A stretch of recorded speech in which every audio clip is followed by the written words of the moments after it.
our name association game. So I'm going to give you a sentence, a description, and I'd like for you to tell me the first name in the wrestling business that pops into your head that best describes that person. And if there's a little story that goes with it, please feel free to throw it in. And the first one is, as always, the funniest person in the locker room.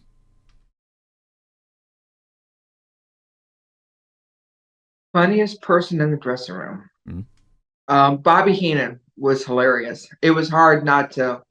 He was cracking one-liners all the time, and it was the Bobby Heenan story I've got is I was in Tampa getting my bag at the carousel, and someone comes up behind me and says, "Linda, the car is waiting. We got to go." And so I was like, and my name's not Linda, and I didn't know who it was. So I'm like waiting for my bag. And then on the inside of my arm, I get the tap again. Hey, we got to go. And he said, the car's waiting. And I look, and it's Bobby Heenan. He says, "Oh, you're not Linda." He thought I was Hulk Hogan's wife. Oh, really? I'm like, "Oh, I'm good. I'm getting my bag. We're good." No, Bobby Heenan was hilarious. So I would say Bobby Heenan was the funniest. Yeah, and a fine choice to say as well. The last man or woman standing at the bar.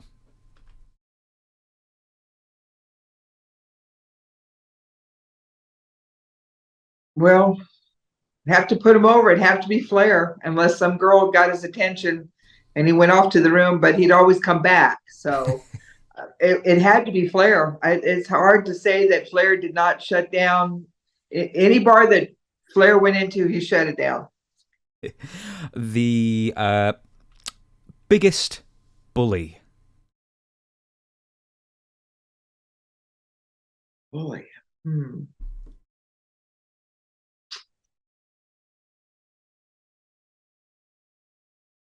I'm not sure, because every time someone was a bully, they kind of need the person who got it, who probably needed it.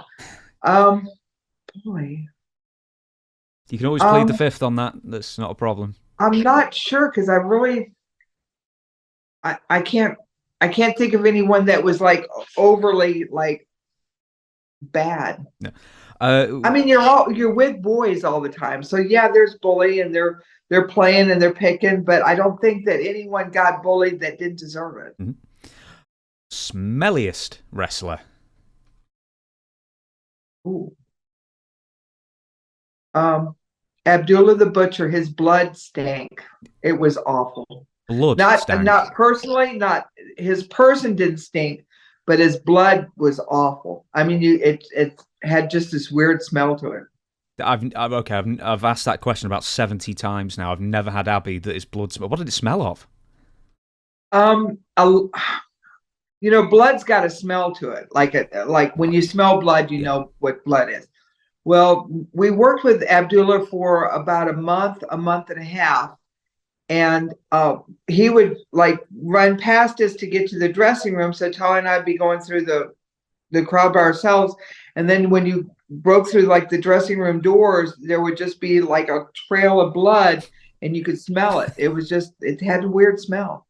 I've got a few more here to give you. So the nicest person in wrestling. Me. You can't say yourself. You can't say yourself. That's cheating. Come on. No, I'm playing. I was like, the nicest person. Kind of a tie. I would say Jimmy Valiant and Ricky Morton's always been really good guy. And Magnum TA is good too. Oh my gosh, a three-way tie: Magnum, Ricky, and Jimmy. I've never interviewed Magnum, but I can vouch for the other two as well. And Ricky's a great guy. Biggest pothead who loved the weed. Me. Oh, did you really? It's me. It sounds like you had to calm your nerves after some of those. Well, because I can't drink. I can't drink. I throw up and get sick. So that's never attractive to have a guy hold your hair back. And then just to relax. And I didn't like the whole bar scene, because then in the morning, if you've got to get up at 5 o'clock to be in the shuttle at 5:30, and you've been drinking since 2:30, it's hard to look pretty. So it was drinking was not for me. So I like smoking pot, and to this day I still partake. But I'm trying to think of like Sam and I smoked a lot of weed. Trying to think of Jake. There's a lot of us. Mm.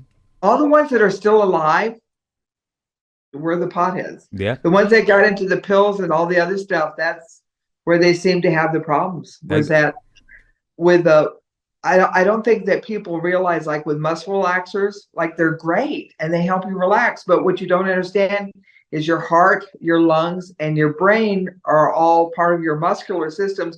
So it's not going to the muscle relaxers aren't going to concentrate on your back or your leg or your knee or whatever's hurting you. It's going to relax everything. So while it's relaxing your leg, it's also relaxing your heart and your lungs. And I think that's what did in a bunch of the guys, because they didn't realize how much it was affecting them. Yeah, and a pill to take you down, then a pill to take you up. Yep. And yeah, absolutely. Yeah, not for me. And I've never done cocaine, which is really kind of weird out of all the stuff. I saw what it did to the guys and how much money went like out the window and nothing to show for it. So I was just like, I would like that way too much, and I didn't want to like waste a fortune. I like that. I like the frugal reason for, especially yeah. in the 80s. I would have been a great cokehead because I would have done more than anybody else.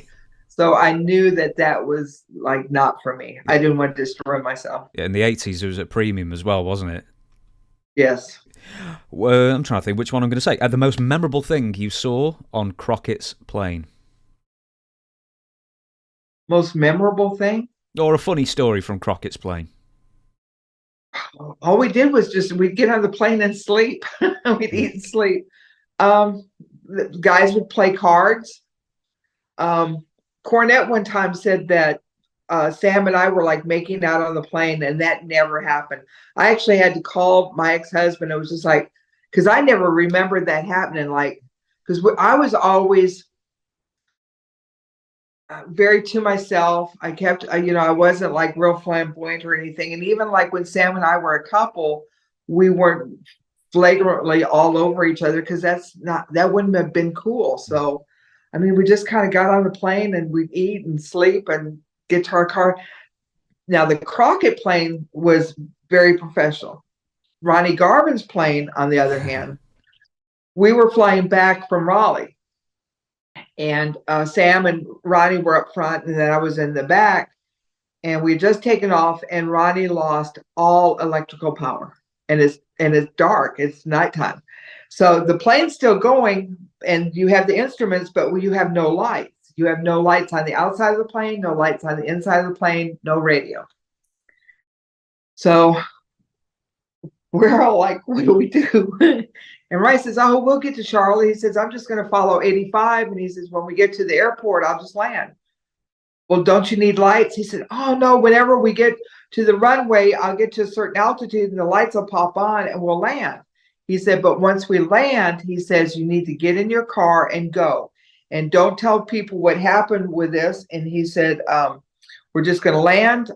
We're going to get in our car and go. And he says, if there's any paperwork to fill out, I'll worry about it. But right now, we're just going to get to Charlotte. So Sam has got a Bic lighter and has got it on the instrument panel the whole trip. Try not to burn his fingers. And then so keep it level and the whole thing. We get to Charlotte. Sure enough, we come in for a landing and get down pretty low and the lights come up. We land, and that was it. So for 200 miles, we had no electrical power on that plane. that could have been the most dangerous situation you found yourself in as well. So we got two good ones. Yeah, I didn't want to die that day, that's for sure. I'll give you a couple more, then we'll move on to the rest of the interview. Which one I'm going to go for? Best enhancement talent. Best enhancement talent. Oh my gosh, there's so many of them. Back in the day, had to have been George South. Yeah. And even today, just the way he promotes himself, he's wrestled everybody. If he's on a card somewhere, everyone's begging to work against him. Absolutely, hands down, George South. And a fine answer as well. And I think I'll probably give you one or two more. Biggest ribber.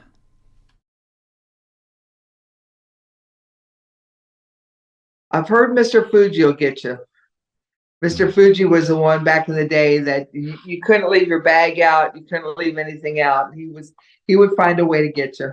Well, I used to do a podcast with Don Morocco, so the amount of Fuji stories I've heard first, second hand sort of thing, many of them. The last one I'll end on, you may not have an answer though. Most memorable backstage fight?